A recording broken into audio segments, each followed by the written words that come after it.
Hi all, this is the part 2 for chapter 9 for Bio 101. Remember, you can get my full notes in the week 2 questions thread under the post called My Notes. Okay, the last part finished a little abruptly on blood codominance, where A type has little A bumps, B type has little B bumps. If you're A and B, you're going to have A bumps and B bumps. Okay, so let's scroll down. Okay, so palotropy is the impact of a single gene on more than one character. An example is sickle cell disease. This is a recessive homozygous people. So if you're double sickle cell, you're going to have weirdly shaped cells that cannot clot.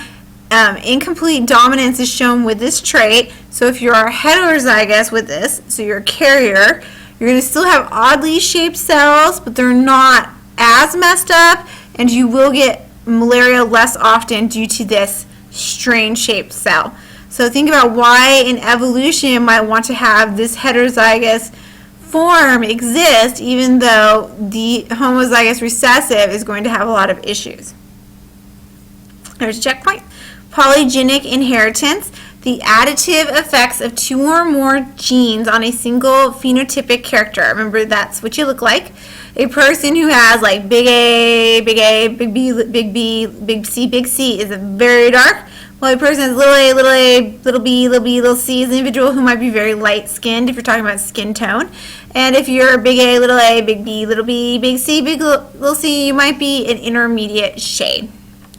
Because all the alleles have an additive effect. The genotype, the complete heterozygous, would produce the same skin tone as someone who has something like big A, big B, little C, little C. Okay? This can also happen with height, hair, and eye color. There's a link to help you out. And a bark from my min pin, if you could hear that. A little checkpoint.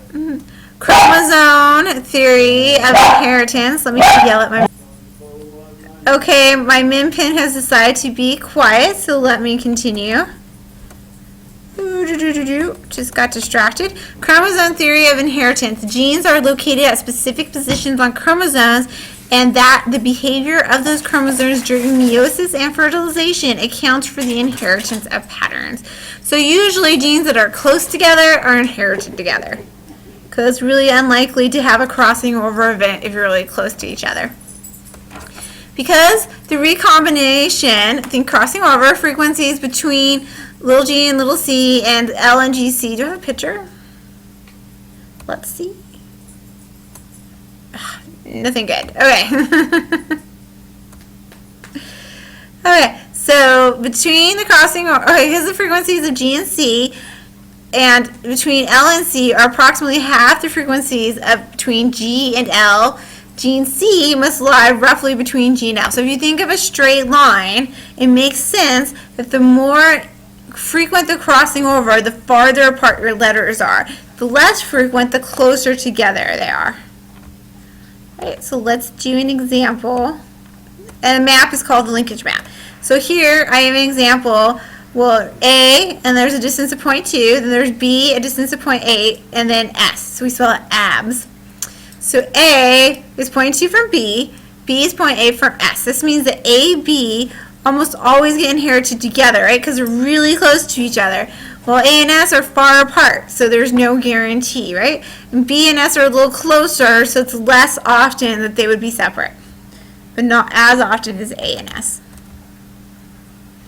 An offspring's sex depends on whether the sperm cell that fertilizes the egg bears an X or a Y. So it's the sperm cell that determines the sex of the child. So the egg always has an X because it came from mom and she had two X's, right? Sex-linked genes, that means they're on your X or Y chromosome. Remember that there's not much on that Y, so it's really rare to have anything that's sex-linked on the Y, but relatively common for the X. And then there is a list of Y-linked diseases, just so you know it is possible. Checkpoints. And then we are up to chapter 10. I hope this helped make the genetics that are discussed in chapter 9 make a little bit more sense. Enjoy.